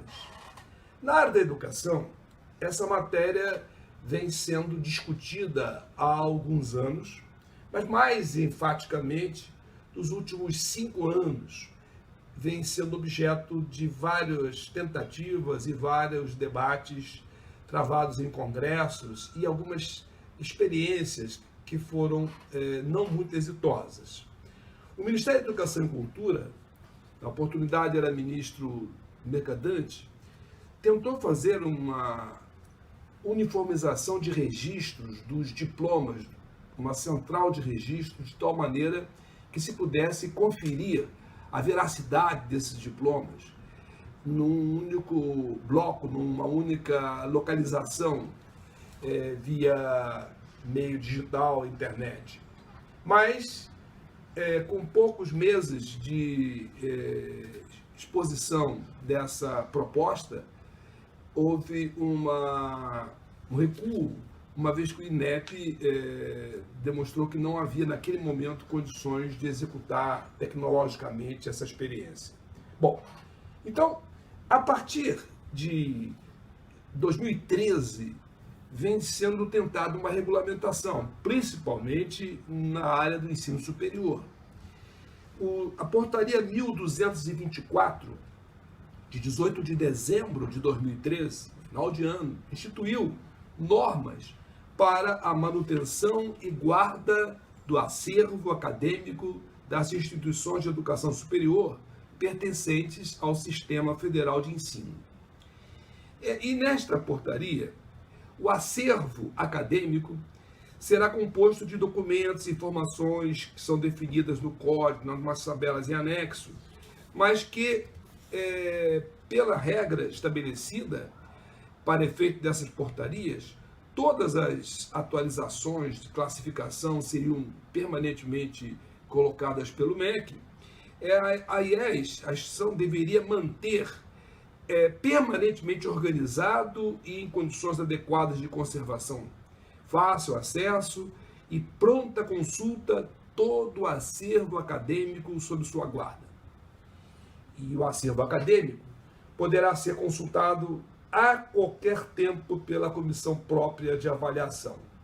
Bem, aí seguem os artigos que compõem esta portaria e o MEC veio tentando novas regulamentações até que, mais recentemente, já agora em abril de 2018, foi editada a Portaria 330, em que o Ministério estabeleceu que ficou instituído o diploma digital no âmbito das instituições de ensino superior, públicas e privadas, pertencentes ao Sistema Federal de Ensino.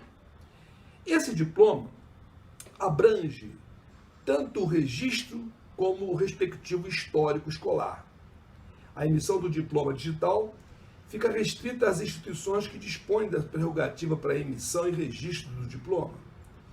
E essa adoção do meio digital para a expedição de diplomas e documentos acadêmicos deverá atender às diretrizes de certificação digital num padrão da infraestrutura de chaves públicas brasileiras, o ICP Brasil, disciplinado em lei, normatizado e fixado pelo Instituto Nacional de Tecnologia da Informação, o ITI, para garantir autenticidade, integridade, confiabilidade, disponibilidade, rastreabilidade e validade jurídica nacional desses documentos que são emitidos. Interessante é sabermos que, por esta portaria, em seu artigo 4º, as instituições de ensino terão 24 meses para implementar esse diploma digital após a data da publicação do regulamento previsto no parágrafo 3º, do artigo 3º, regulamento esse que ainda não foi publicado.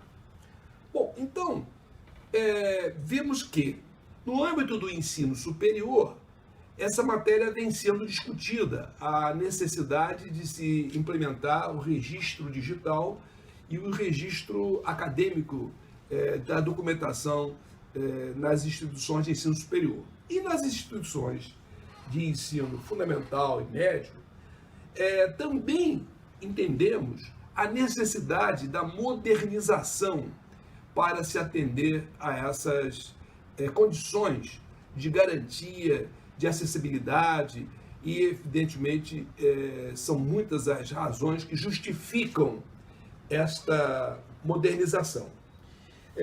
O professor Ronaldo Mota, que passou um bom tempo no Ministério da Educação, trata essa matéria num dos seus textos, no livro A Arte da Educação, quando fala sobre blockchain, o que é e para que serve, mostrando que o MIT, nos Estados Unidos, foi uma instituição pioneira no uso do blockchain na emissão de diplomas. E, a partir desse texto, há uma discussão da importância dessas garantias que são dadas aos alunos, aos proprietários, aos professores, enfim, a toda a comunidade acadêmica. Ora, se nós entendemos que é tão importante essa modernização, vamos tratar um pouco das suas justificativas. Primeiro, as dificuldades que existem na documentação tradicional, elevado custo de gestão documental, as fraudes dos documentos, uma alta concentração de alunos para protocolos presenciais e uma elevada dificuldade técnica de agregar assinatura digital se não se buscar uma tecnologia própria. A capacitação, a preparação de uma instituição para a certificação digital da documentação acadêmica, da documentação escolar, representa vantagens: baixo custo, a facilitação da emissão do gerenciamento e as facilidades de uso, disponibilizando soluções que permitem uma garantia maior da veracidade, da confirmação da veracidade dos documentos. Bem, há uma proposta que se permite apresentar neste momento é que as instituições de ensino, seus gestores, devem ganhar competição num mercado tão tecnológico a partir de uma dinâmica que use a certificação digital. Isso não só auxilia na redução dos custos, como proporciona uma eficiência operacional e, mais do que isso, uma agilidade nos processos. Na situação das escolas de ensino médio e fundamental, quantas são as escolas que, deixando de existir, criam dificuldades para os seus ex-alunos encontrarem os seus documentos, os seus registros documentais, que ficam muitas vezes extraviados, perdidos e de difícil acesso. Então, chegamos à conclusão que há uma conveniência, há uma facilidade e uma mobilidade que se pode estender, inclusive, ao telefone celular. E o fim da impressão, a redução dos custos, também justificam esta modernização que se está defendendo. Que tipos de documentos acadêmicos poderiam especificamente entrar nessa rotina de tratamento digital? O diário de classe, o contrato de estágio, o contrato de aluno, os documentos de rotina acadêmica, os diplomas, os certificados, todos eles poderiam estar alcançados por essa modernização. Se quisermos avançar, a instituição pode permitir que o corpo docente possa assinar documentos onde estiver, os dirigentes, os alunos possam solicitar documentos e recebê-los pelo celular. Então, a funcionalidade é tanta, o cadastro integrado, o gerenciamento dos e-mails, o controle de uma distribuição de documentos, todas essas questões justificam a busca da modernização no registro da documentação acadêmica através do meio digital. No Brasil, a medida provisória 2200 estabelece uma presunção legal no artigo 10º, as declarações constantes dos documentos em forma eletrônica, produzidos com utilização de processo de certificação disponibilizado pelo ICP Brasil, que foi citado na portaria do MEC, presume-se verdadeiros em relação aos signatários na forma do artigo 219 da Lei 10.406, de janeiro de 2002, que é o Código Civil. Portanto, é possível se estabelecer essa presunção legal a partir dos registros de documentos. Por último, na área educacional, esse decreto 9.235, é um outro decreto de 2017, ele dispõe sobre o exercício de funções de regulação, supervisão e avaliação das instituições de educação superior e dos cursos superiores de graduação e pós-graduação, e no seu artigo 104, Os documentos que compõem o acervo acadêmico de uma instituição de ensino superior, na data da publicação desse decreto, serão convertidos para o meio digital, mediante a utilização de métodos que garantam a integridade e a autenticidade de todas as informações contidas nos documentos originais, nos termos da legislação em seu parágrafo único. Os prazos e as condições para que as instituições e suas mantenedoras convertam seus acervos acadêmicos para o meio digital e os prazos de guarda e de manutenção dos acervos físicos serão definidos em regulamento a ser editado pelo MEC. E justamente esse foi o decreto citado quando da edição dessas normas mais recentes do MEC.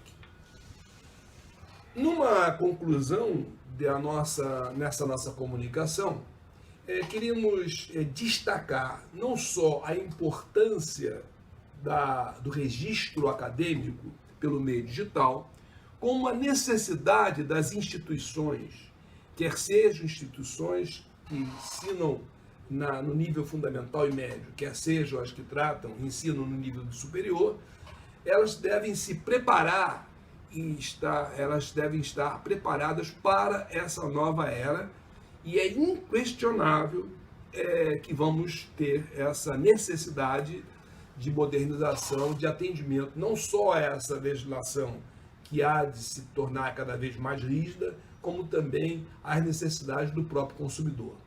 Portanto, concluindo, diríamos que essa modernização tecnológica aplicada aos registros é irreversível. Obrigado. Olá, meu nome é Fabrício Marvila, eu sou advogado brasileiro pela Universidade Estácio de Sá, do Rio de Janeiro. Atualmente eu moro no Peru. Eu, por causa disso, tive que revalidar o meu título, aqui chamado de título profissional de advogado, na Universidade Nacional Maior de São Marcos. Eu gostaria de agradecer ao ABRAD pela oportunidade de participar desse evento tão importante onde está sendo tratado o assunto da educação à distância e o direito.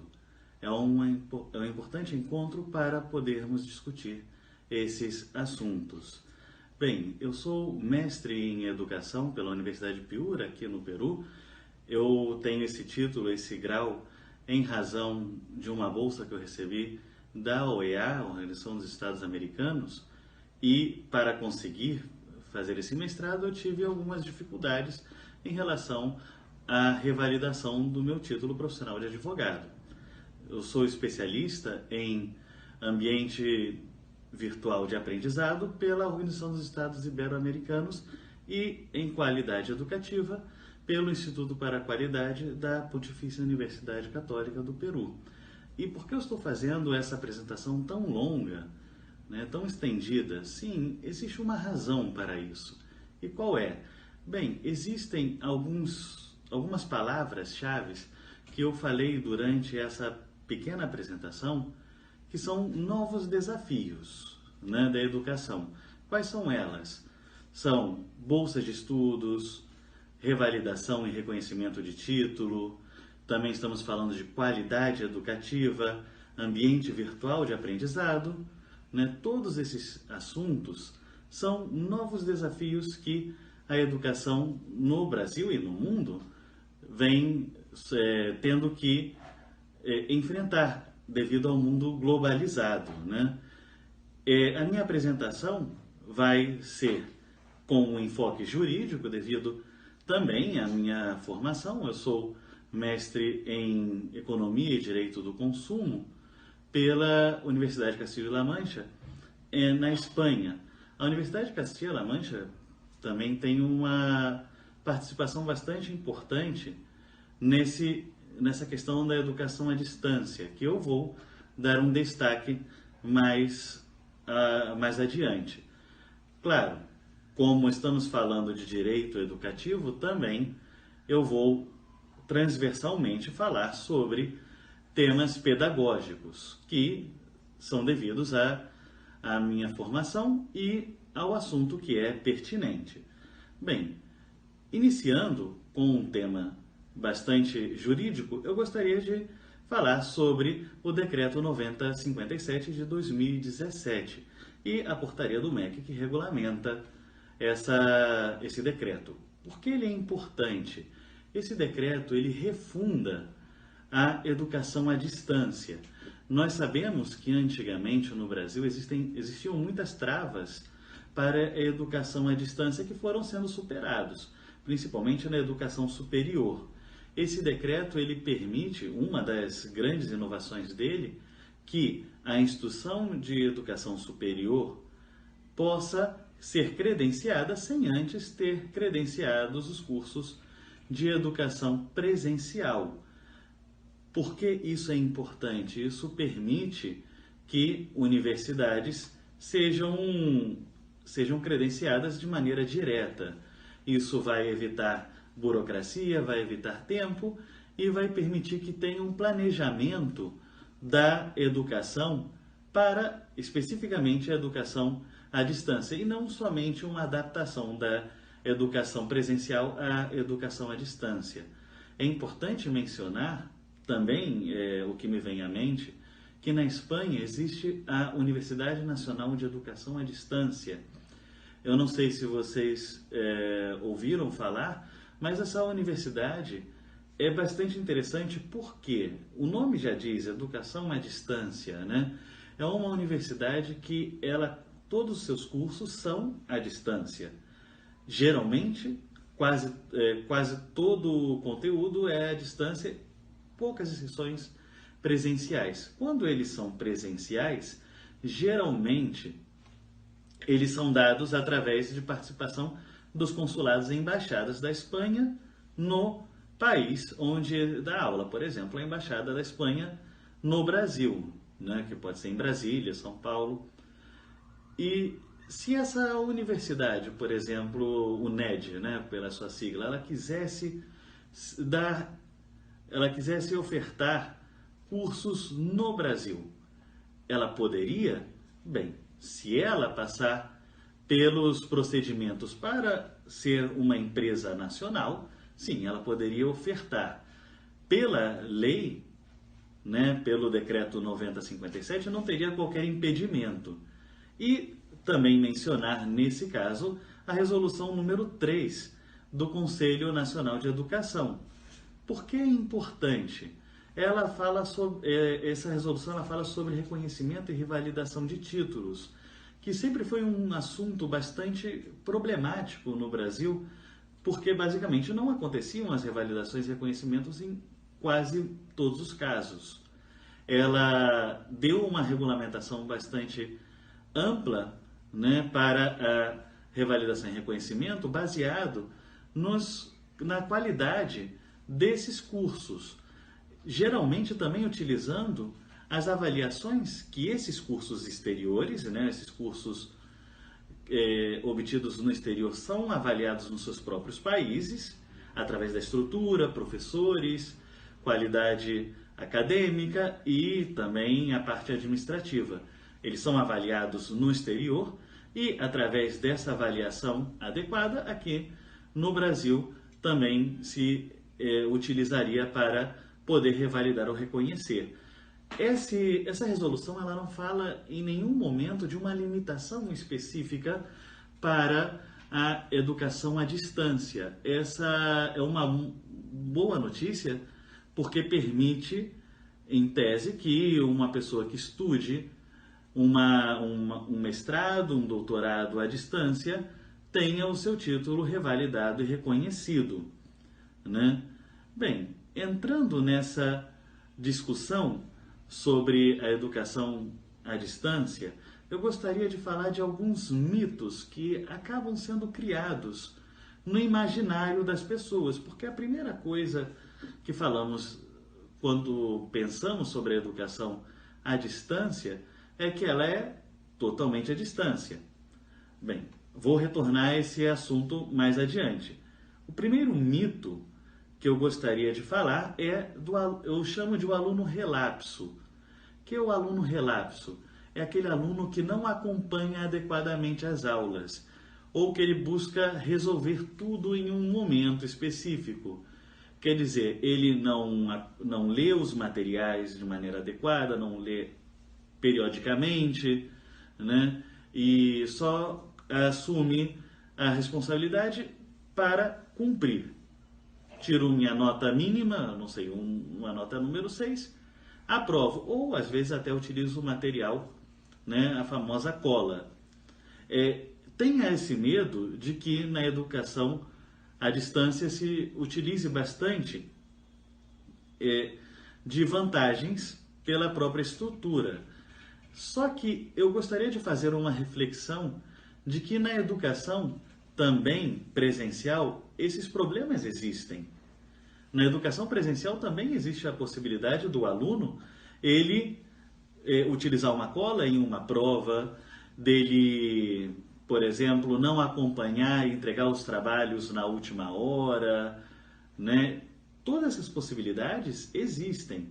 O que é necessário para que isso não aconteça é que exista uma estrutura acadêmica e administrativa através de padrões de qualidade que venham garantir que esse aluno não faça isso, para que ele possa ter um aproveitamento adequado do seu estudo.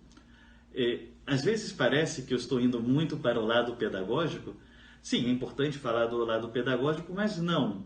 Isso tem muito a ver com o incentivo que se procura dar à educação à distância em um termo de educação, de uma educação com uma política pública, né? Se eu busco que a educação à distância seja valorizada, então eu tenho que também utilizar normas para dar a qualidade, uma qualidade próxima ou equivalente à educação presencial.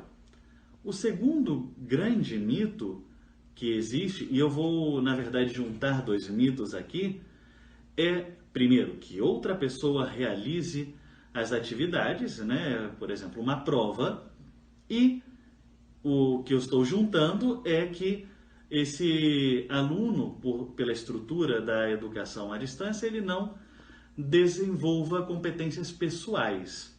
Bem, em relação a isso, eu sempre gosto de mencionar como um exemplo a educação telepresencial, né? A educação telepresencial, ela tem alguns fatores da educação presencial, porque é um professor que está em qualquer parte do mundo utilizando o aspecto tecnológico para poder dar aula aos alunos que estão em uma sala de aula, né, reunidos ali para poder discutir, para realizar atividades, né, para exercer a atividade de ser educados pelo professor. Nesse caso, estaríamos primeiro dizendo, seria outra pessoa que estaria realizando? Não. Aqui não existe essa possibilidade porque o professor ele vai estar acompanhando essa pessoa de maneira virtual, sim, mas ao vivo. Então o aluno ele não vai poder colocar outra pessoa ali, não tem como simular outra pessoa. E como ele vai estar tendo contato com outros alunos ao seu lado, então sim, ele vai ter que desenvolver ou pôr em prática algumas competências pessoais. E o próprio professor, que pode utilizar um tutor para auxiliá-lo, né, vai propor atividades para que ele possa, né, desenvolver essas competências pessoais. Porque isso é importante, né? Porque o mercado está pedindo. É um novo mundo globalizado que necessita de profissionais que tenham competências pessoais, né, e que tenham uma educação de qualidade. Por isso eu sempre estou frisando na norma que tem que acompanhar a qualidade, né, garantir essa qualidade. E um último assunto aqui que eu gostaria de falar é sobre as bolsas de estudo e revalidação. A bolsa de estudo está bastante relacionada, bem, a minha experiência que eu vim pela OEA, existem várias bolsas de estudos para fazer mestrados, a própria OEA tem isso, né, para, primeiro, fazer um mestrado à distância, né, e outro para a mobilidade acadêmica, assunto bastante importante em alguns países, como é o caso do Peru, né? Só para fazer um pequeno recorte, no Peru existe uma coisa chamada licenciamento, que é o equivalente ao Brasil ao credenciamento, que é feito pela SUNEDO, né? Que é a CAPES daqui. O que é o licenciamento? Ele é como credenciamento no Brasil. E se a universidade ela não cumpre alguns padrões, que aqui são chamados standard, ela não pode se licenciar. E a mobilidade acadêmica é importante. É um dos critérios, é um dos estándares, como chamam aqui, para que possa obter o licenciamento.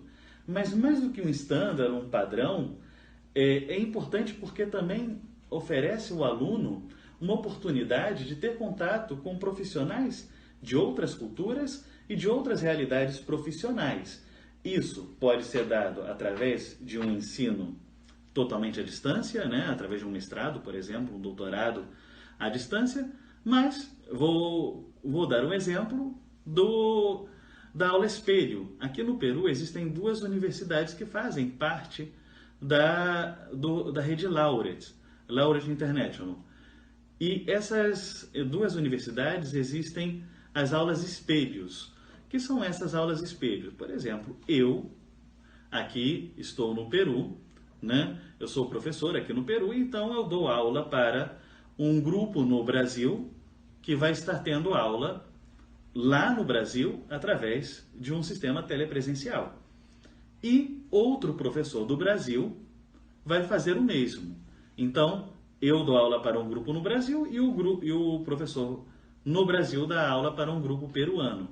Esses 2 grupos podem se juntar também em algum momento para fazer o intercâmbio de experiências. E da minha experiência também, que eu gostaria de destacar, quando eu estudei na OEI, né, na Organização dos Estados Ibero-Americanos, eu tive contato com outros profissionais. Eu tive contatos com colombianos, com argentinos, também tive contato com mexicanos. Isso, eu acredito que para mim me deu uma experiência bastante importante no contato com essas outras culturas, o que acrescentou ao meu currículo. Mas não só ao meu currículo, também como pessoa. Eu acho que isso é o importante na mobilidade. Agora, claro, estou falando tudo isso considerando que o meu título vai ser validado no meu país. Claro, se eu peço uma bolsa de estudos para estudar um mestrado ou alguma atividade no estrangeiro, eu tenho que ter esse título validado no Brasil, obviamente. E um dos grandes medos, pela experiência anterior, é que não tivesse validado. E aí entra o direito em que sentido? De dar padrões, normas para que a qualidade presencial seja garantida na educação à distância e que também não faça uma burocratização muito elevada de forma a inviabilizar a educação à distância. Bem, então eu estou falando aqui de normatização, eu estou falando de viabilização da educação à distância, estou falando sobre mobilidade acadêmica. Todos esses assuntos são bastante importantes e eu gostaria que, como experiência para as próximas mesas, as próximas pessoas que também vão falar sobre o assunto, discutamos sobre essa melhoria na regulamentação que tenha esses fatores em mente, né? Revalidação, reconhecimento de títulos, mobilidade acadêmica, bolsa de estudos, qualidade acadêmica, né? Ambiente virtual de aprendizado. Então, esse é o assunto que eu vim trazer para vocês. Eu espero que tenha sido uma experiência prazerosa, como foi para mim. Eu agradeço ao Abrad por essa experiência e qualquer dúvida ou sugestão que vocês tenham, podem me escrever. O meu e-mail é fabriciomarvila, normal, sem ponto, sem nada, @gmail. E eu, com prazer, vou responder as dúvidas ou sugestões que vocês me enviem. Obrigado.